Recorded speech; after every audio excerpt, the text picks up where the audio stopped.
The LDBC Cult Handbook. That's the title of this video. And the subtitle is They're All Minions.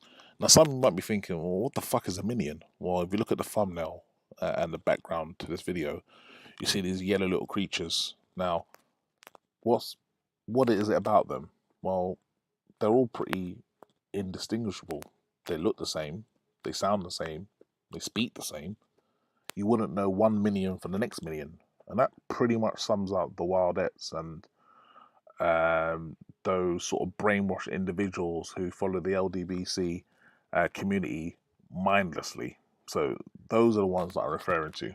Not your kids. If your kids like the Minions as a movie or whatever, that's cool. But I'm talking about grown men who are following this sort of cancer mindlessly. Those are the ones I'm referring to as minions. So I just thought I'd just clear that up real quickly in case you're probably thinking, what the fuck? But the reason for this is that, have you been in the comment section of any boxing channel now and someone puts a comment in there and straight away there are individuals who jump in with a uniformed response? And that got me thinking that maybe the LDBC are handing out handbooks of, you know, how to be a proper disciple and how to objective handling. So when someone comes out with a valid stat of, well, Wilder hasn't fought anybody in 40 fights, then they'll jump in with a pre-rehearsed response. And if enough of them jump on it and say it, then they've almost convinced themselves and they would like to think that they've got some sort of moral victory there. So I thought I'll just sort of go through the responses that they seem to have sort of predetermined, and hopefully we can sort of debunk each one of them, or at least best prepare yourself for it, because like I said, these guys are very predictable. They all pretty much say the same thing under the guise of that they're individualists and they love boxing and this is just their opinion, which clearly it isn't.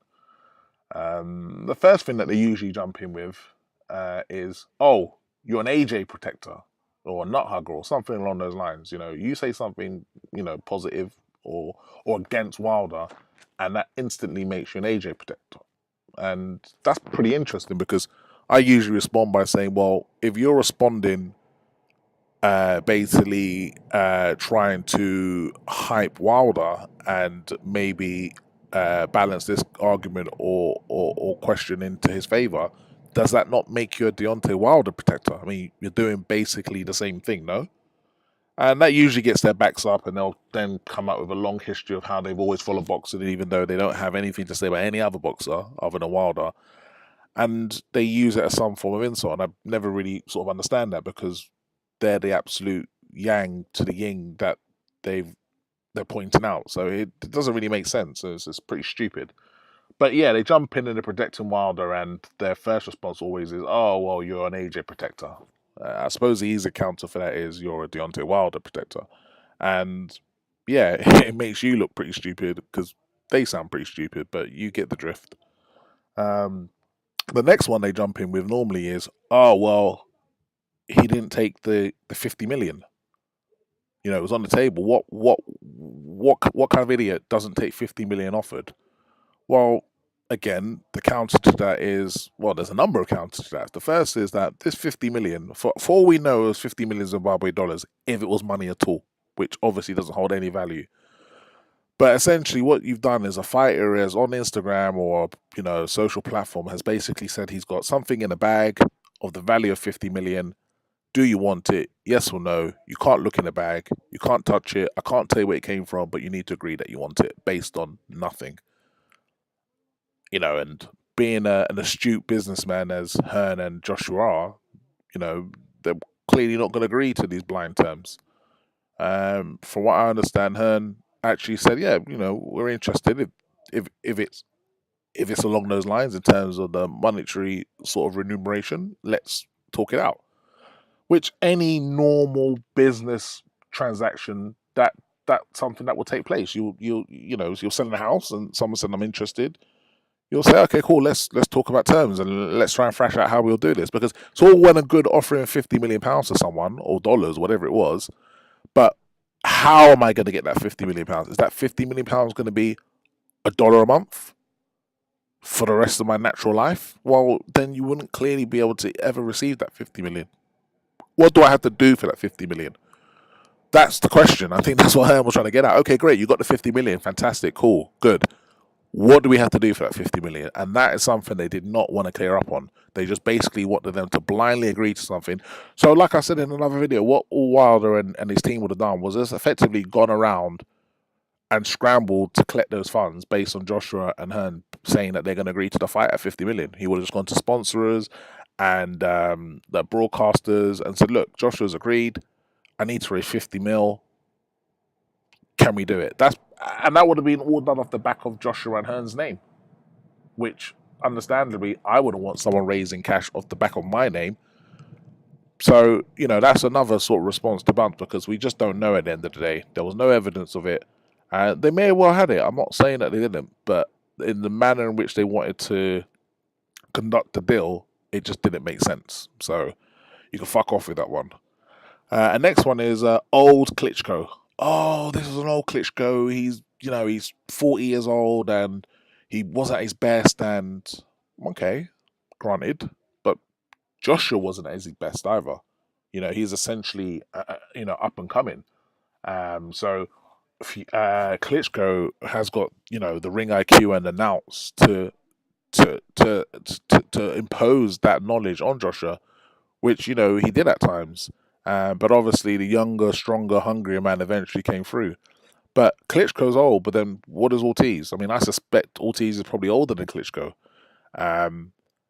So Joshua's clearly his best ever fight on his resume is Klitschko, but Wilder's best ever fight is Ortiz. And age-wise, there isn't that much difference between them. The only difference between Klitschko and Ortiz is, well, Klitschko's won shit, a lot of it, over a long period of time, and saw away many challenges, and was king of the hill with his brother for damn near a decade. And Ortiz, well, yeah, he's nice, but he's won fuck all. And that's basically giving the story of his life when it comes to documenting what King Kong Louis Ortiz did. He did fuck all. He wobbled at Wilder in the 7th round. That's his claim to fame as it stands at this moment. And then he got knocked the fuck out. And that's your second best heavyweight fighter in the division. Fuck off. Next argument is Joshua won't fight in the US. Well, he never said he won't fight in the US. He's just not in a rush to fight in the US. Here's the problem. I don't want to lump all Americans into one sort of bag, because that's not fair. Because I like Americans. I like America, in fact. Ultimately, on a whole, you're good people and you're very proud Americans. There's nothing wrong with that. It's just a few idiots that sort of project to the world, who are not exposed to normal Americans, that they give them the indication that all Americans are like that, which isn't fair. But nevertheless, I want to distinguish between Americans and wildettes. But you get these wildettes saying, oh, well, he won't fight in the US. I'm like, well, Joshua, from when he won his gold medal in the Olympics in 2012, we've been waiting in anticipation for a new era, a new heavyweight of the stature and size of Lewis to go on and take on the very best in the heavyweight division. So we've been following Joshua from day one. Wildettes have not been following Wilder from day one. The LDBC have not been following Wilder from day one. Show me a video where they got his very first fight, or second fight, or 10th fight, or 15th fight, or 20th fight, where they're saying this guy is going to be something, let's back him. No one has got anything. They've just jumped on the bandwagon since Joshua's emerged. Straight facts. You'll probably have one or two, maybe the really hardcore, unbiased guys that might have touched on Wilder, mainly because of his knockout streak. Granted, no one will say he's got mad skills in terms of boxing fundamentals.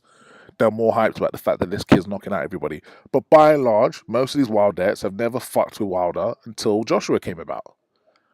So, anyway, back to why you fight in the US. So, while Joshua is essentially has been in the public eye since he turned pro, and we'll be willing him to go on and become a heavyweight champion, which he has done multiple times.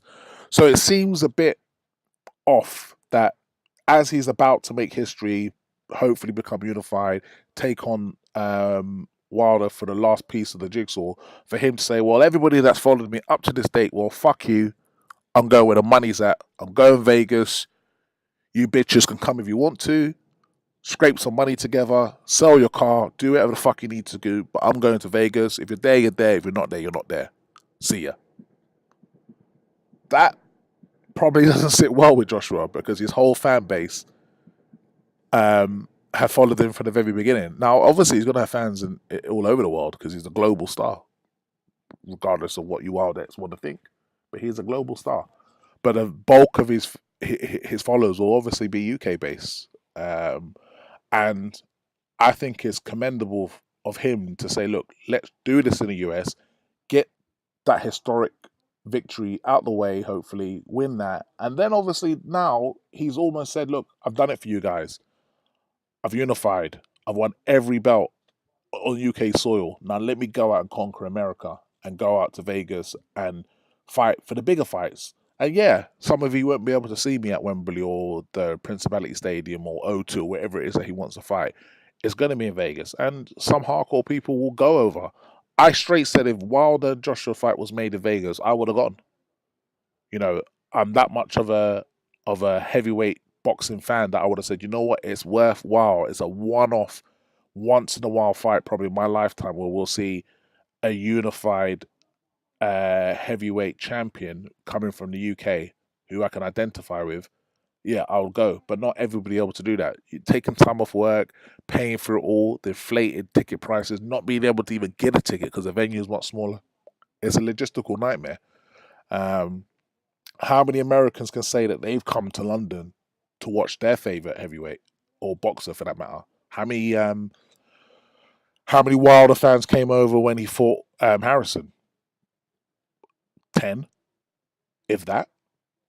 You know, so it's not so easy. I don't know. I mean, America's a very vast country, so they're still going to have logistical issues as well. You know, but nevertheless, it's not the same as going transatlantic, surely. So the next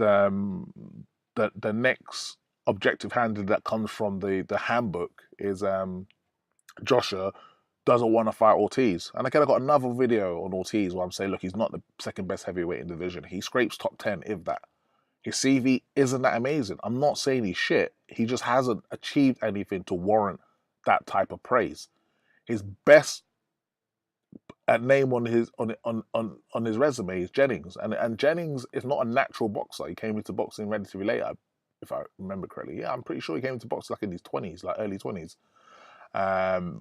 and he's never won anything. I'm not saying he's complete trash. He's just not A-list. He's not a world-class fighter. He's not a fighter where you're beating him that puts your name on a global map and everyone should be fearing you. No, it's a good victory. It's a solid victory. But it's not enough to then catapult him to 7th best heavyweight fighter in the division. Absolutely no way. Now, the reason why they're saying this is because Wilder said this. Wilder said this to legitimize his win over Ortiz. Clearly, he's milking his best ever victory to make it out that it's the Spartans against the Persians, the way he's sort of talking about it. Yeah, it was a good win. It was a good win. He did well. You know, I had him down on the cards at that point where he knocked him out. But we all know that Wilder effectively gives up fights. He gives up rounds because he's waiting to unload that massive right. And eventually that tactic won't work. But for now it is, and that's what he's done. And, you know, if Ortiz was a little bit younger, better conditioned, and not as rusty, then maybe he would have took him out in the 7th round because he had 45 odd seconds to do it. And for one reason or another, he wasn't able to. But, you know, credit to Wilder in that instance. He actually responded quite well with being stunned. Other fighters might have tried to sort of, you know, fight their way out of that. But he didn't. He held on and he saw himself through to the next round, and ultimately he knocked him out. Yes, he got a little help from the ref or, you know, the medical team in terms of the additional breathing time in between rounds, or sorry, just at the beginning of the 8th round. But the record books is not gonna say that. It's gonna show that he beat Ortiz and he knocked him out, or TKO, or whatever they want to call it. So he's got that victory, and Ortiz he's not that good. Put it this way, we don't have a Cuban slash Spanish speaking community in the UK. The guy don't speak English. So how is he going to sell a fight? He's not going to convince his fellow countrymen and women to come over from Cuba or America or wherever the fuck he's based to come over to the UK. So it's going to be predominantly British fans. What is there isn't the draw there? You know, most people would not have heard of him, and hearing him talking through a translator isn't really going to make them feel like, yeah, this is something that I'm pumped to see. Another sort of lie that they like to project is that, oh, Joshua ducked him. Well, no, Joshua won the IBF first, agreed? So he had to see off that mandatory first, which was Pulev. Pulev pulled out, and last minute, Takam was elevated to mandatory, and he went on to fight him, and he obviously lost. Ortiz did not want to wait to face Joshua. Instead, as a fellow PBC fighter, he was, Heyman was probably whispering in his ear about how, maybe if you win it, it's going to get you more money against Joshua to unify. But they made that fight with Wilder. He didn't want to wait. He took the 500 grand by fighting Wilder, and he lost. Sucks for him. He rolled the dice. He came up short. That's his own fault. He has to go back to the drawing boards, back to the back of the list, and work and fight his way through. That's what everybody does. The risk that you take. He took a risk. It didn't work out for him. Tough shit. The next thing they like to jump out with is Joshua as a paper champion. Those are Fury's belts. They landed in his lap. Well, Fury did a great thing. He went to Germany. He beat Klitschko in his adopted home, in his adopted backyard, and he collected all 3 belts. But he beat one guy who had a bad night, in my opinion, and he beat him. Joshua has beaten 3 guys, one of them being the one who held all those belts for all those years that Fury beat, and he won them. Yet Martin was a bit fortunate about how he won his belt, admittedly, but nevertheless he was undefeated and he was a champion, and he beat him. And obviously he beat Parker. Wasn't the most stellar performance, wasn't the most exciting fight, but he won clearly. Even Parker is not complaining. He won that clearly, and he beat another undefeated champion. Since Wilder has won the WBC, he has not beaten another champion, former or current, since he's won the WBC belt.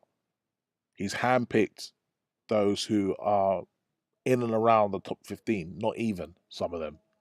And he's fought 2 mandatories in 3 years in Stavern, who should never have been called as a mandatory after a 2-year layoff, and Ortiz.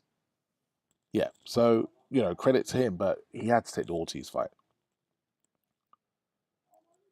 So the question in regards to the paper champion and the counter to that is, well, how did Wilder win his? And if you're going to diss Joshua for how he got his in terms of Fury being stripped, then surely Wilder waiting for Vitali to vacate and retire is one and the same.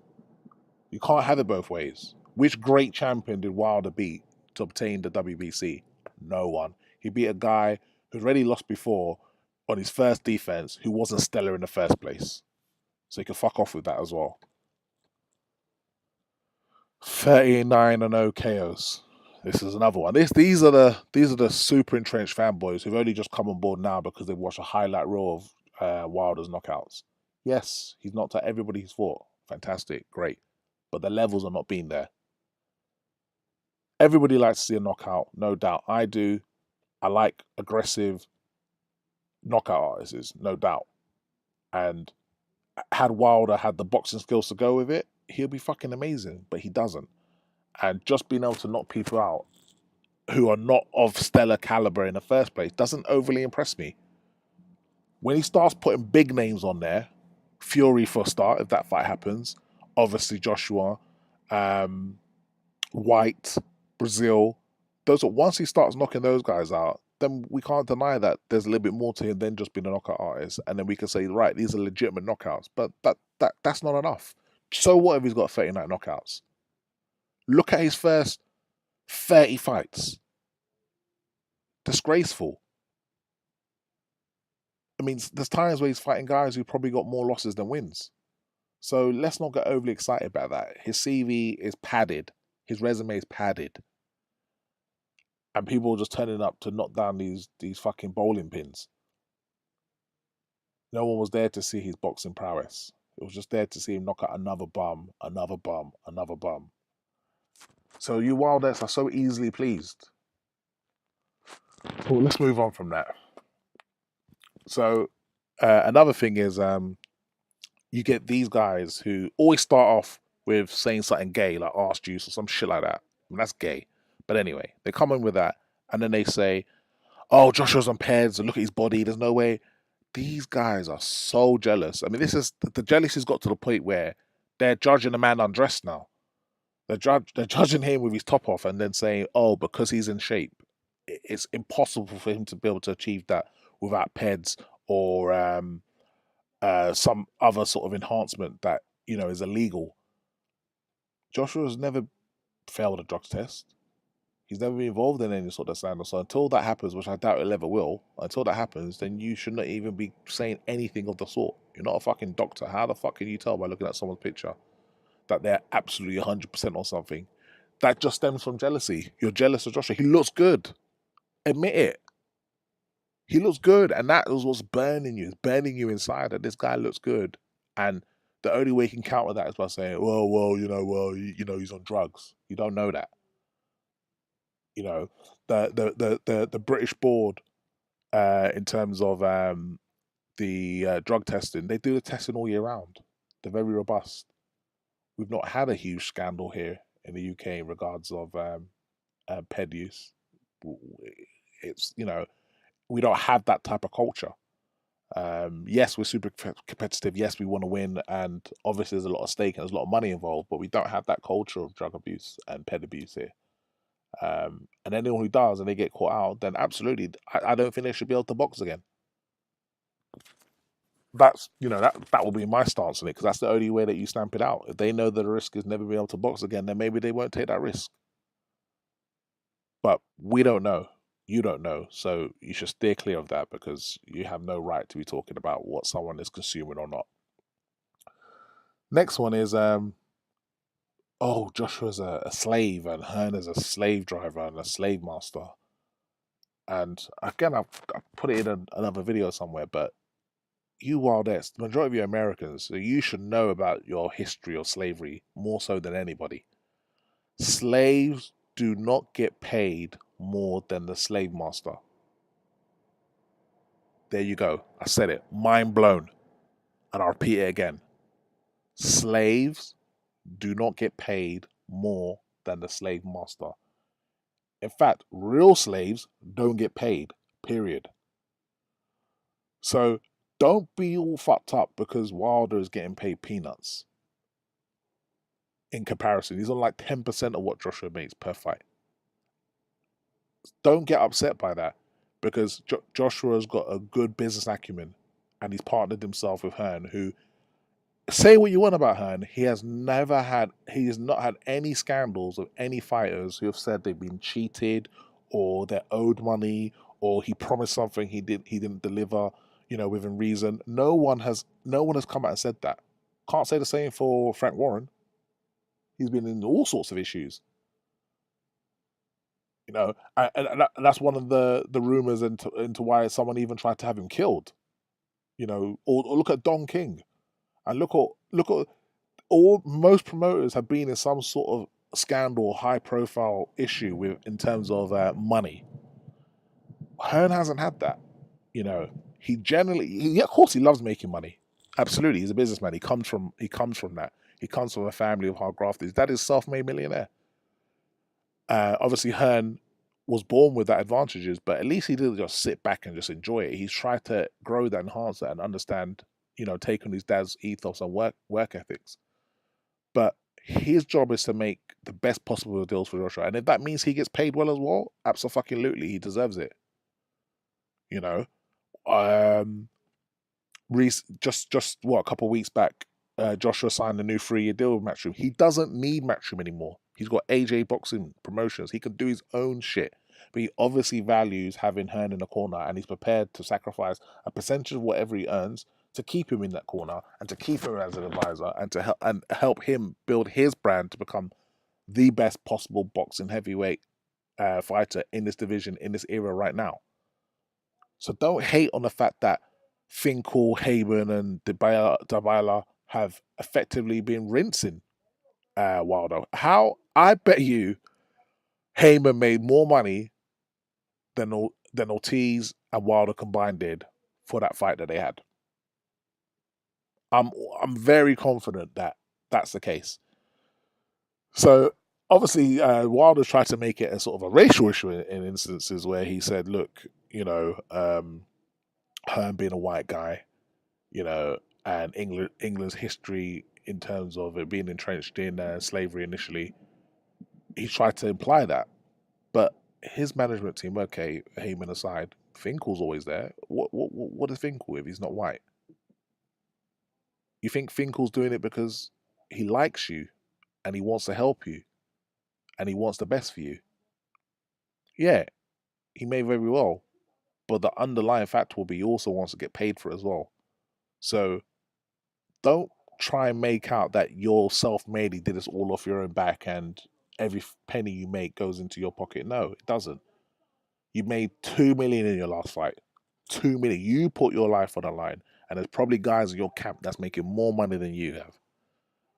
So that's something that you need to look at. And your fangirls and your fanboys need to also answer those questions and think, well, why is that? Why is he not making 20, 30 million pounds a fight? He's an all-American black heavyweight champion of the world. And he's making a couple mil. Now, that may change, obviously, because of the Fury fight. So we'll be interested to see if they publish what sort of money he made from that as well. But ultimately, you're making small change for 40 fights. And you know why? Because of the caliber of the fighters he's been fighting.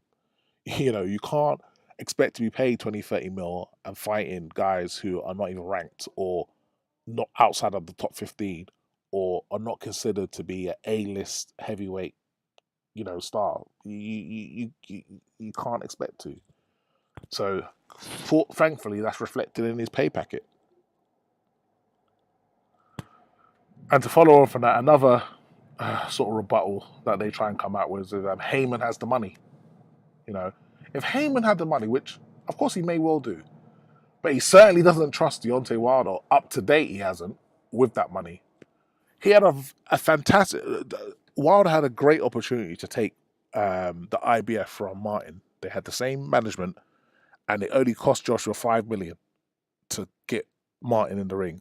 Why didn't Wilder's team put that money to someone that's in their own stable to effectively get him a belt and allow him to be in a better position when negotiating for obviously these unification fights? Because if Wilder's coming with 2 or 3 belts and Joshua only had the 1 or the 2, it's a different ball game in terms of who gets what. But because he's coming with literally 1 belt and that's it, that's gonna sway the balance of who makes the most in Joshua's favor. Also considering the fact that Joshua has proven to be a commercial cash cow because he's making big bucks per fight and everybody's eating. Can't say the same for Wilder. He's not eating the most. It's not Big E either. So if Heyman really had this money, which no one really knows, because the PBC is not really being that stellar. His investors are not happy. It's not made the money that he sort of projected. The model hasn't worked up to date. Maybe he's cutting his cloth accordingly and he doesn't want to risk it putting on a wild card like Wilder. But to date, he hasn't backed him. They've lost purse bids. He had to go out to Russia, which he ran away from because they didn't want to stump the funds to do it. But suddenly they have £50 million. If they had the £50 million, it's because of the fact that it's Joshua that's effectively endorsing it, which has allowed them to be able to raise that sort of money. They've never been able to do that when Wilder has essentially been the A side. So just think about that.